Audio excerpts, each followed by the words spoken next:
ఎవరైతే ఇలా చేస్తారో వాడు నిజమైన ధీరుడు. ఈ 3 లక్షణాలు మనం లక్ష్మణస్వామిలో చూడగలుగుతాం. మాతృవత్ పరదారేషు, ఎంత కర్తవ్య నిష్ట చూడండి సీతమ్మ తల్లి పట్ల, ఎంత మాతృభావన సీతమ్మ తల్లి పట్ల లక్ష్మణస్వామికి ఉన్నది. ఈ ప్రపంచంలో సినిమా ఇందాక ప్రస్తావన చేస్తున్నట్టుగా సినిమాలో చూపించే తత్వములు, శాస్త్రంలో చెప్పే తత్వములు చాలా విరుద్ధమండి. మనం ఎక్కడి నుంచి మన ఆధ్యాత్మిక విషయాలు నేర్చుకోవాలి అనంటే అది తప్పకుండా శాస్త్ర అనుసారంగా ఉండాలి. అందుకే ఈ రామాయణ కాన్క్లేవ్ గురించి ఎప్పుడైతే శ్రీరామ్ గారు మాకు చెప్పారో మాకు చాలా ఆనందం వేసింది. అప్పుడు మేము భాగవతంలో దశమస్కంద అధ్యయనం చేస్తున్నాం. అందులో ఒక ఉదాహరణ చెప్తారు. ఎప్పుడైతే వర్షాకాలంలో ఒక దారిని ఉపయోగించామనుకోండి, ఆ గాడి పైనంతా కూడా చెట్లు మొలుస్తాయి. చూసారా మీరు? అసలు ఇక్కడ దారి ఉంది అని కూడా కనిపించదు, ఆ దారి మొత్తం మూసుకుపోతుంది.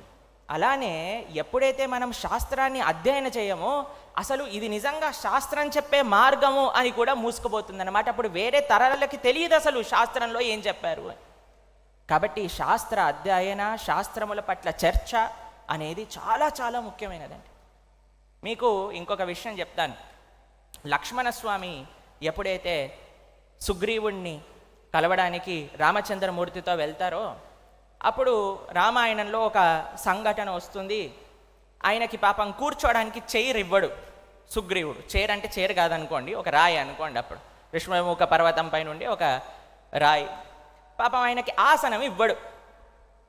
లక్ష్మణుడు ఏం మాట్లాడలేదండి. కానీ రామచంద్రమూర్తి నోటీస్ చేశాడు ఈ విషయాన్ని. తన భక్తుడికి సత్కరించట్లేదు, కానీ నన్ను మాత్రం బాగా సత్కరిస్తున్నాడు. సరే, ఒక పాఠాన్ని నేర్పిద్దాం అని ఎప్పుడైతే వాలి సుగ్రీవుల మధ్యలో ఒక యుద్ధం జరుగుతుందో అప్పుడు కొద్దిగా తనులు తిననిచ్చాడనమాట. Let him learn a lesson. కానీ లక్ష్మణుడు ఆయనని సత్కరించలేదు అన్న విషయంలో ఏం మాట్లాడలేదండి. కానీ ఎప్పుడైతే చాతుర్మాసం అయిపోయి రాముడికి ఇచ్చిన వాగ్దానాన్ని ఎప్పుడైతే సుగ్రీవుడు దాన్ని నిర్వర్తించలేదో అప్పుడు లక్ష్మణుడికి చాలా కోపం వస్తుంది. ఇంకొక గుణం ఏంటో తెలుసా అండి? మనల్ని ఏమన్నా పర్వాలేదండి, పట్టించుకోకూడదు. కానీ ధర్మాన్ని ఏదన్నా అన్నారనుకోండి, దాన్ని సహించకూడదు. అందుకే మన కరుణాకర్ గారు, లలిత్ గారు వీరందరూ కూడా ఈ సంకల్పంతో నడుస్తున్నారనమాట. ధర్మ పరిరక్షణ సంకల్పం. వాళ్ళనేమన్నా పర్వాలేదు, కానీ ధర్మం జోలికి వస్తే చూడండి మేమేం చేస్తామో అని డిబేట్లు చేస్తున్నారు. చాలా సంతోషం.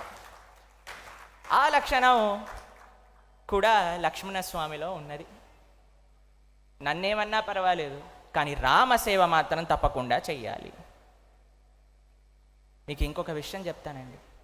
సాక్షాత్తుగా సీతమ్మ తల్లి రాఘవత్వేద్ భవేత్ సీత రుక్మిణి కృష్ణ జన్మని, అటువంటి సీతమ్మ తల్లి కూడా ఎప్పుడైతే రామచంద్రుడిని పంపించేసింది, నాకు ఆ బంగారు లేడి కావాలి అని, ఏం పర్వాలేదు, still she was very safe.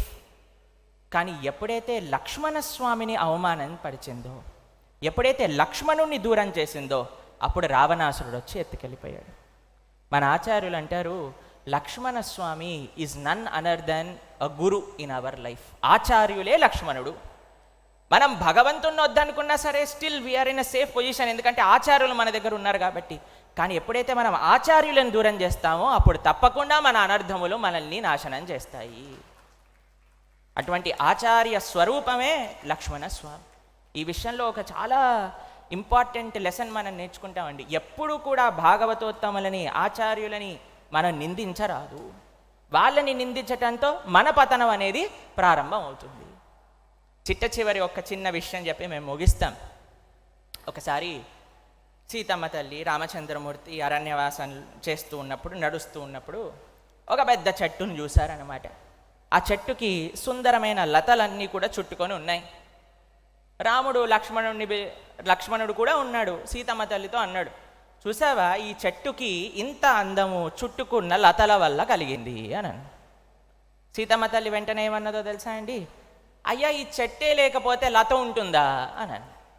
అంటే ఏంటో తెలుసా దీని అర్థం? రామచంద్రుడు అంటున్నాడు, సీతమ్మ నీ వల్ల నాకు అందము, నీ వల్ల నాకు వైభవము అని రామచంద్రుడు అంటే, సీతమ్మ తల్లి అంటుంది, అయ్యా నా అస్తిత్వమే నీ వల్ల, కాబట్టి నువ్వు గొప్ప, నేను గొప్ప కాదు. సరే, వీళ్ళిద్దరు డిబేట్లో, భార్యాభర్తల డిబేట్లో థర్డ్ పార్టీ వచ్చాడనుకోండి, చాలా పెద్ద ప్రమాదమే. కానీ లక్ష్మణుడు చాలా బాగా హ్యాండిల్ చేశాడండి. ఈయనని పిలుచుకొచ్చారు. ఇప్పుడు చెప్పు, ఆ చెట్టు గొప్పదా, ఆ లత గొప్పదా అని అంటే, చెట్టు సంగతి లత సంగతి పక్కన పెట్టండి, కానీ ఇంత పెద్ద చెట్టు, ఇంత సుందరమైన పూలను ఆస్వాదించే బాటసారి చాలా గొప్పవాడు అని చెప్పుకున్నాడు అన్నమాట. అంటే అమ్మ రామచంద్రమూర్తి, సీతమ్మ మీరు పక్కన పెట్టండి, కానీ మీ సాంగత్యంలో ఉన్న నాకు చాలా అదృష్టం అని.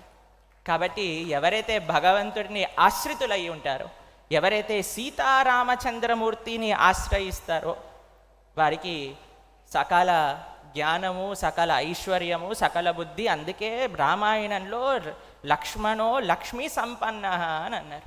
ఏంటి అక్కడ ఉండే డబ్బులు అని అంటే, ఏదో క్రోర్స్ రూపీస్ లక్షలు కాదండి. అక్కడ ఉన్నది రామ సేవ అనే ఐశ్వర్యం నిండుగా కలిగిన వాడు లక్ష్మణస్వామి. ఎంతమందికి రామసేవ కావాలి చేయొద్దండి? కొద్దిగా సగం సగం ఎత్తుతున్నారు కొంతమంది. అయితే మనందరం లక్ష్మణస్వామికి ప్రార్థన చేయాలి. అయ్యా, నీ దగ్గర ఉన్న సేవ మాకు కూడా అందించు.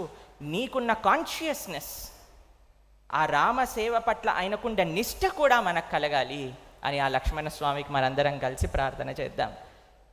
సీతారామచంద్ర భగవాన్ కీ. హరే కృష్ణ.